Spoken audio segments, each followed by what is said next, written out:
Hey, thank you for joining Shelby and me as we start a new chapter of October Sky. Today we are starting chapter 9. The title of this chapter is Jake Mosby, and they've got Ox 5 through 8 listed underneath the title. So let's get started. Every year, the Ohio Mill chose some of its young engineers and sent them down to Coalwood to a kind of coal mining boot camp my father ran. The first thing Dad did with a junior engineer, as they were called, was to take him inside the mine and tramp him around for miles. The average height of the mine roof was 5 feet. To walk under it required a bent over, head up, forward lunge kind of posture. The miners could always tell when Dad had one of his youngsters in tow because they could hear them coming, Dad giving his running commentary on how the mine worked and the junior engineer's helmet bopping off the roof. After a couple of days of Dad's torture, more than a few of them packed their bags and headed back to Ohio. One of them, who stuck it out, was Jake Mosby. Jake was to become important to the BCMA. I first met Jake when I was in the 9th grade. Some of my newspaper customers lived at the clubhouse, the Neo-Georgian mansion that sat on a small mount across from the big store. The clubhouse had been built for Mr. Carter's son after he returned from World War I. A housing shortage during a mine expansion in the 1920s had caused it to be converted into a boarding house. Since then, it had been gradually expanded until it had dozens of rooms for single miners or transient families. Mrs. Davenport, the clubhouse manager, told me to go up to Mr. Mosby's room. He had been there for a week, she said, so she guessed he was going to be around long enough to take the paper. I found Jake sprawled on his face in front of the door to his room. He wore the typical junior engineer's uniform, a canvas shirt with baggy khaki pants tucked into brown leather miner's boots. A foot away from one of his outstretched hands was an empty fruit jar. One sniff and I knew it had contained some of John I. Blevins' moonshine. John I. had lost a foot in the mine, and the company looked the other way when he supplemented his tiny pension dealing out fruit jars filled with the clear, fiery liquid. I placed an extra newspaper by the jar and started to leave, but Jake stirred. "Who are ya?" he demanded, his eyes still closed. "Newspaper boy, sir," I answered. "Would you like to subscribe?" Jake rolled over and sat up and then wiped his mouth with the back of his hand. He pushed the newspaper away and went for the jar, then threw it aside when he saw it was empty. "Damn it to Christ, hell!" He blinked at me and ran a hand through his sandy hair. "What time is it?" "About 10 after 6, sir." "AM or PM? John I.'s stuff had really done its work on this one, I thought. It's morning." He cursed again and tried to rise, managing only to get to his knees before dropping like a sack of potatoes. He curled up and held his stomach. "I'm dying," he announced, with a groan that trailed off into a deep sigh. "You want me to get Doc?" I asked. He held up his hand and limply beckoned me closer. "No, doctor. What's your name, boy? I'd like to know who I'm with when I go to the Angels." I told him and then shook his damp hand when he stretched it out to me. When he let go, I wiped my hand on the back of my jeans. "No kin to Homer Hickam, are you?" I told him. "Your dad?" he began. "Your dad?" He searched his scorched brain for just the right words and rolled over on his back and flopped an arm across his eyes. "Your dad? I've heard my dad's a son of a bitch when it comes to you Ohio junior engineers," I finished for him, as dryly as my age and the hour allowed. Mosby laughed. Oh, that hurts." He raised a head, only one eye open. "You're right, Sonny. He is one mean SOB. "Welcome to Coalwood," I said. "Want to take the telegraph?" He didn't, said he couldn't afford it, and I took the complimentary copy with me. I mentioned him to Mom afterwards. She laughed. "You want to know something else about your Jake Mosby? His daddy owns about 20% of the steel mill that owns us. He's got more money than Carter's got little liver pills." I next saw Jake at the company Christmas party at the clubhouse. It was the first time I'd actually seen him standing. He was leaning on the mantel of the fireplace in the big hall on the first floor, a drink in his hand, talking to Mr. Van Dyke's new secretary, a pretty pert blonde imported all the way from New York City. Mosby was dressed splendidly in a tuxedo, the first one I had ever seen. He was tall, loose-limbed, as my mother would say. She and some other ladies were in the corner, eyeing him. "He looks just like Henry Fonda," I heard one of them say. The secretary was also part of the ladies' conversation. "Have you heard the accent?" one of them tittered. "Naya, naya, naya." How do they understand each other up there in the north? Later that night, Jake enticed the secretary outside for a ride in his Corvette, even over the loud, discordant music being performed by Cecil Sutter and the Miners. I heard her delighted shrieks as he spun the car around on the ice-coated road that ran down beside the church. By the time the two of them made it back to the clubhouse, they were, as Mother sniffed, drunk as Cooter Brown. Jake and the secretary proceeded to the dance floor and did a dirty dance, people falling back from the pair in shocked silence. The band wound down and the accordion player's mouth fell open when Jake wiggled down behind the secretary, coming close to smooching her behind, right there in front of God and everybody. He stood up. "Why'd you stop the music?" he slurred.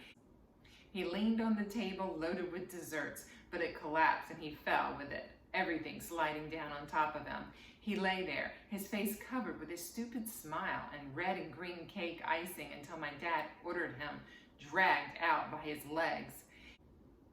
He was left semi-conscious on the porch steps, the new snow covering him, until I convinced Jim to help me get him upstairs to his room. Mr. Van Dyke's imported secretary left town the next day after New Year's. Jake stayed on because, as Dad explained to Mom, Mr. Van Dyke thought he had promise. "Well, of course, Homer," Mom replied, not entirely successful at stifling a laugh. "I'm sure it couldn't have anything to do with who Jake's daddy is. Now, could it?" Jake was a hiker, and since I knew every nook and cranny in the surrounding mountains, he occasionally called me up and paid me to guide him and whatever girlfriend he had at the time. Jake had been a fighter pilot in Korea and had been all over the Orient. "Oh man, we blazed through the wild blue yonder over there," he told me one time up in the woods while his girl was behind a bush watering the daisies. "Almost got me a mig. Missed the son of a bitch by that much. I don't know how many whores back in town it took for me to get over that." I was more impressed by the reference to women than his nearly bagging the mig. "How many women have you been with, Jake?" I asked. He howled with laughter. "I'll tell you if you'll tell me." I held my fingers to make it 0. "Well, God almighty, Sonny," he said, shaking his head. "I thought the definition of a West Virginia virgin was one who could outrun her brother. What's your problem?" "It's 'cause he's a little gentleman, Jake," his girl called out from behind the bush. "Unlike you, I might add." "Wisdom from the outdoor toilet," Jake laughed, rolling his eyes. I envied Jake and his ease with women and wondered if I would ever learn to be the same. I sincerely had my doubts, considering how tongue-tied I got around them sometimes. "Don't worry about it, Sonny," Jake said when I expressed my lack of prospects as far as women were concerned. "There are 2 things every woman really wants. 1, she wants to know that a man really loves her, and 2, that he isn't going to stop. Unlike me, more's the pity. You got the makings to be that kind of man. When they figure that out, the girl's going to be after you." For all our differences in age and outlook, Jake and I became friends. He unfailingly sought me out at the big store when he saw me to ask me how I was doing, and lately, what was going on with the Rockets. When I told him about our progress, he flattered me by promising to come down to Cape Coalwood and have a look for himself. I hoped that he would. The summer of 1958 came, and with it, floating ships of clouds that lazily drifted by, docking sometimes in the afternoon to produce a shower to loosen the dust off the houses and the cars. katydids sang their repetitive song in the evenings, and rabbits came down from the mountains to investigate the dozens of little tomato and lettuce farms along our steep hillsides, taking their chances with Daisy May and Lucifer. At night, as the stars unfurled, cool air cascaded off the hills into the valley. I often went out into the yard after dark and lay down on the grass and looked up into the sky, hoping to catch a glimpse of a satellite going over. I didn't see any, but I had fun looking all the same. In May, the company announced that its big new coal preparation plant in Coretta was complete, and all the coal from both the Coalwood and Coretta mines would henceforth be loaded into coal cars over there. It took a while before everybody realized what exactly that meant. Coalwood was in for a major change. The Coalwood tipple would no longer lift coal out of the mine, and no more trains would go chugging through town or spewing dust off the coal cars.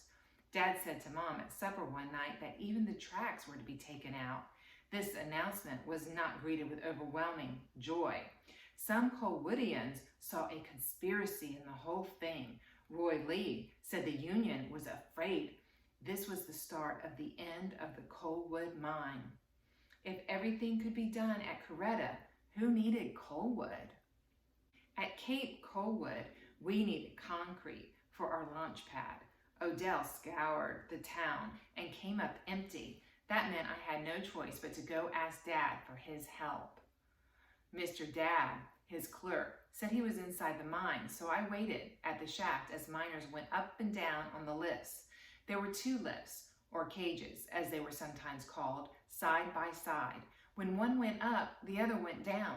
The one that was up was kept about 6 feet above ground level. That was so nobody could get on without the hoist operator knowing about it. Miners wanted to go down the shaft, pushed a brass button beside the cage, which rang a bell. 1 ring told the operator to lower the cage into place. 2 rings meant the miners were getting aboard.